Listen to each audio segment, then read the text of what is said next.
The chair recognizes the gentleman from Colorado, Mr. Coffman, for 5 minutes. Mr. Speaker, request unanimous consent to address the House for 5 minutes revising some remarks. Without objection.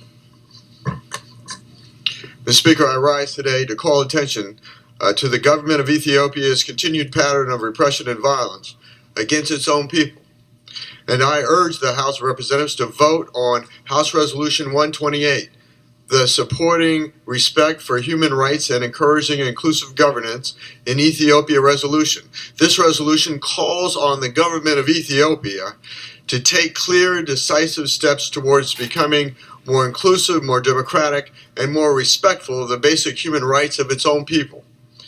This resolution has overwhelming bipartisan support with more than 70 co-sponsors, and it passed out of the House Foreign Affairs Committee unanimously on July 27th. The ongoing human rights crisis in Ethiopia is extremely troubling to me. To the resolutions and other co-sponsors, to the many Americans of Ethiopian heritage, and to numerous human rights groups, I firmly believe that the passage of this resolution will encourage the Ethiopian government to end its practice of violence and repression and provide a strong basis of an inclusive government. Specifically, this resolution condemns the excessive use of force by Ethiopian security forces and the killing of peaceful protesters, the arrest and detention of journalists, students, activists, and political leaders, and the Ethiopian government's abuse of the anti-terrorism proclamation to stifle political and civil dissent.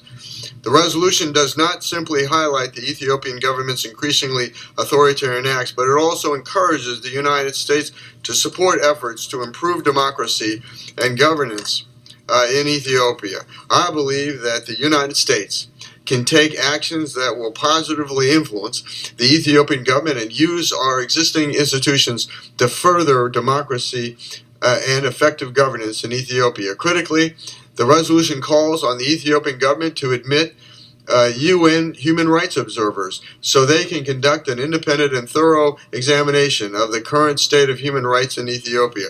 On March 9th of this year, the House Foreign Affairs Subcommittee on Africa, Global Health, Global Human Rights, and International Organizations held a hearing to discuss specific steps the United States can take to bring about positive changes for the Ethiopian government and their people. Among those who testified was Deacon Joseph Tafari of the St. Mary's Ethiopian Orthodox Church located in Aurora, Colorado. Deacon Joseph was raised in Ethiopia and has experienced the daily struggles to many Ethiopians have faced living in abject poverty under an oppressive government. Deacon Joseph fled from Ethiopia in 1976 and came to the United States as a refugee. He and many of the members of the Ethiopian community in my congressional district of Colorado, including the Oromo and Amaras, have worked diligently to organize and assist those still suffering from repression in their home country. Oromo Community President of Colorado, Jamal Syed, has also shared his concerns with me, and both of these gentlemen have no motives other than a concern about the safety and state of democracy in Ethiopia. I appreciate their leadership in the community as they continue to fight for democracy in their homeland. Unfortunately, stories like this are not uncommon in my district, and I am disappointed that the House has not yet scheduled a floor vote on House Resolution 128. I note that on two prior occasions of these instances, it is my understanding that the vote was postponed due to pressure from the Ethiopian government, who continues to make promises to curb human rights abuses against their own people, but failed to deliver. Additionally, it has been brought to my attention that the Ethiopian government has threatened to cut off security cooperation with the United States should we proceed with House Resolution 128. I am particularly dismayed that rather than solving their problems and moving towards becoming a more democratic country, the Ethiopian government has chosen instead to hire a D.C. lobbying firm at a cost of $150,000 a month to, quote, work with the Ethiopian government to develop and execute a public affairs plan to enhance the dialogue and relationships with policymakers, media, opinion leaders, and business leaders, unquote. In addition to, quote, meetings with members of Congress, their staffs, and executive branch officials, unquote.